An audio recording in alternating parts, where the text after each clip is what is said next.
মালয়েশিয়ায় যাওয়ার বিমান টিকিট এখন যেন সোনার হরিণ। ৩০,০০০ টিকিট বিক্রি হচ্ছে লাখ টাকায়। ফলে প্রায় ২০,০০০ বাংলাদেশি কর্মীর মালয়েশিয়া যাওয়া অনিশ্চিত হয়ে পড়েছে। বেসরকারি এয়ারলাইন্সের পাশাপাশি রাষ্ট্রীয় পতাকাবাহী বিমানের বিরুদ্ধে উড়োজাহাজের টিকিট কারসাজির অভিযোগ তুলেছেন জনশক্তি রফতানি সংশ্লিষ্টরা। মালয়েশিয়া সরকারের নতুন ঘোষণা অনুযায়ী দেশটিতে বাংলাদেশি কর্মীদের প্রবেশের সময় আছে আর মাত্র 2 দিন। তাই তো শেষ সময়ে বিমানের টিকিটের অস্বাভাবিক দামে অনিশ্চয়তার মুখে পড়েছে মালয়েশিয়া কর্মীদের। আমাকে এই মাসের ভিতরে যাইতে হইব, কিন্তু যে হারে টিকিটের দাম বাড়তেছে জমি জমা বেচা মনে না যাইতে পারবো। সরকার যদি এই জিনিসটা দেখতো, এই জিনিসটা সম্পর্কে একটু করতো, তাইলে আমাদের একটু ভালো হইতো। তথ্য বলছে বাংলাদেশ থেকে ছেড়ে যাওয়া বেশিরভাগ এয়ারলাইন্সের মালয়েশিয়ার ওয়ান ওয়ে টিকিটের দাম 1 লাখ টাকা।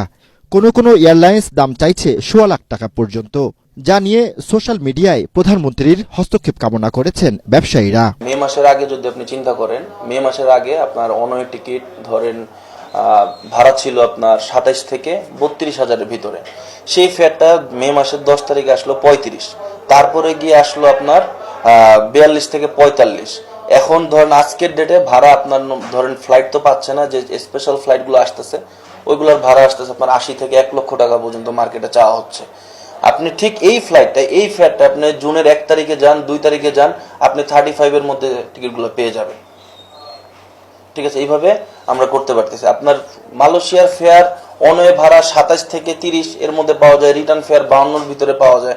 কিন্তু এখন বর্তমানে যে পরিমাণ ক্রাইসিস, আসলে এই এয়ারলাইন্স থেকে এই 80,000 1 লাখ টাকা যে ভাড়া, যে ডিমান্ডটা করা হচ্ছে, এটা আসলে সবার জন্যই ক্ষতিগ্রস্ত হবে, ওয়ার্কাররাই ক্ষতিগ্রস্ত হবে।